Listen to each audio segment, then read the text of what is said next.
So hello and thank you so much for returning to the Dare to Share channel. I can't believe I did it. Finally, it's been a task that I've wanted to complete for a very long time. I renovated my bookshelf.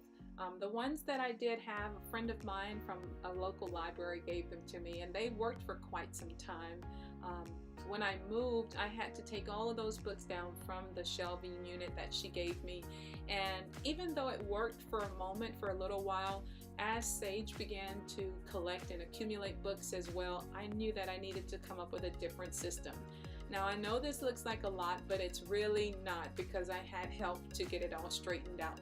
And this is what the room or the space looks like. It's a huge space where I have to homeschool her and at the same time do my YouTube things in. So to the right, the wall to the very right where the little metal table is, that wall is going to hold the computers that we use. This wall right here, we're going to have computers along this wall so that she and I can share a little desk space, so to speak. And the bigger desk in the center is the desk that we use for homeschooling. But as you can see, the shelves worked great, except that the books are piling over and they were coming onto the desk area. Now we had a temporary setup, but we needed something more efficient. So I grabbed my drill, I grabbed my Stanley stud finder, I grabbed my tape measure and some screws and what have you, and I just started to locate the studs on the opposite wall. What I ended up doing was marking them all out, and I do use a leveler, which I don't show it here, but I did use a leveler to make sure that everything was leveled across as I would install each of the 2x6 by 8 feet boards. And it wasn't that difficult.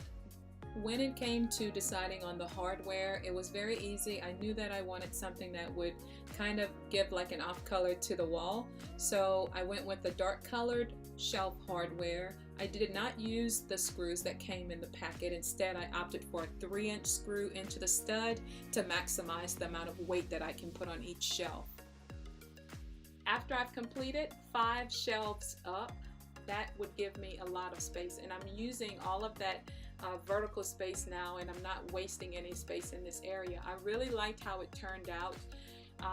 In the end, I would take the boards down, go downstairs into the garage area and sand them down really good. I don't show you that footage, but I did sand, and I also stained a beautiful ebony color, which just looks really awesome. And as you can see here, the books are in place. I am ecstatic. I love the way that it turned out, and I love the fact that we now have an area dedicated to holding all of our books, and Sage can come up here and use it, the family can come upstairs to use it, and it's very efficient for us. So with that being said, if you have an area in your home that you need to get organized, I would strongly suggest that you consider a cost-effective shelving system such as this. It didn't even cost more than $100 to get this stuff set up. Thank you so much for watching. Please subscribe to the channel, and as always, have a wonderful day. Bye.